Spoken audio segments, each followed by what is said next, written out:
ఇగో ఈ పోలీసోళ్ళ ముంగట దావత్ల డెకరేషన్ చేసినట్టు గుండ్రగా వేర్చిపెట్టిరు చూడు నోట్లను. చూస్తందుకు అచ్చం ఒరిజినల్ నోట్ల లెక్కనే అవపడుతున్నాయి గాని అన్ని దొంగ నోట్లే.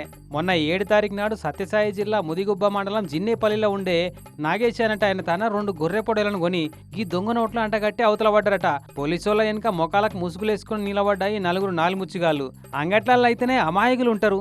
గొర్రెలు మేకలు బేరాల కాడ దొంగ నోట్లు అంటగడితే గుర్తుపట్టరాదు వాళ్ళకు అని మంచిగానే ప్లాన్ వేసిర్రు. అయితే ఆ నాగేశ్ అనట ఆయనకు అనుమానం కొట్టి పక్కింటి ఆయనకు చూపెడితే అరే ఇవి దొంగ నోట్లే అని గుర్తుపట్టి పోలీసు వాళ్ళకి కంప్లైంట్ ఇచ్చిరట. ఇక నిన్నయాలంతా సీసీ కెమెరాలు ఉన్నాయి. ఎటకేళ్ళు ఎటు దిక్కుపోయారో చూస్తే కదిరి మున్సిపాలిటీలో ఉన్న కుమ్మరవాండ్లపల్లిలో దొంగ నోట్లు అంటగట్టిన ఈ 4 దోకేబాజుగాలు దొరికిరట.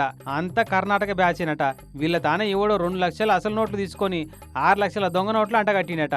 కానీ అచ్చేసిన కాగితము గాంధీ తాత బొమ్మ లోపట పచ్చగీత అన్నిటికన్నీ బరాబరే ఉన్నాయంటుంది జిల్లా ఎస్పీ రత్న మేడం. చూడడానికి చాలా సిమిలర్గా ఉన్నాయి. అన్లెస్ అంటే దీన్ని ఫ్లోరసెంట్ లైట్ సహాయంతో కింద నుండి చూస్తే కానీ అర్థం కాదు. ఇదంతా ఈ కంటిన్యూటీ ఉండదు, దీనిలో క్లారిటీ ఉండదు. బట్ పైకి మాత్రం చూడడానికి చాలా ఫీచర్స్ ఏదైతే నోట్ ఫీచర్స్ ఉంటాయో అవన్నీ కనిపించడం జరుగుతుంది.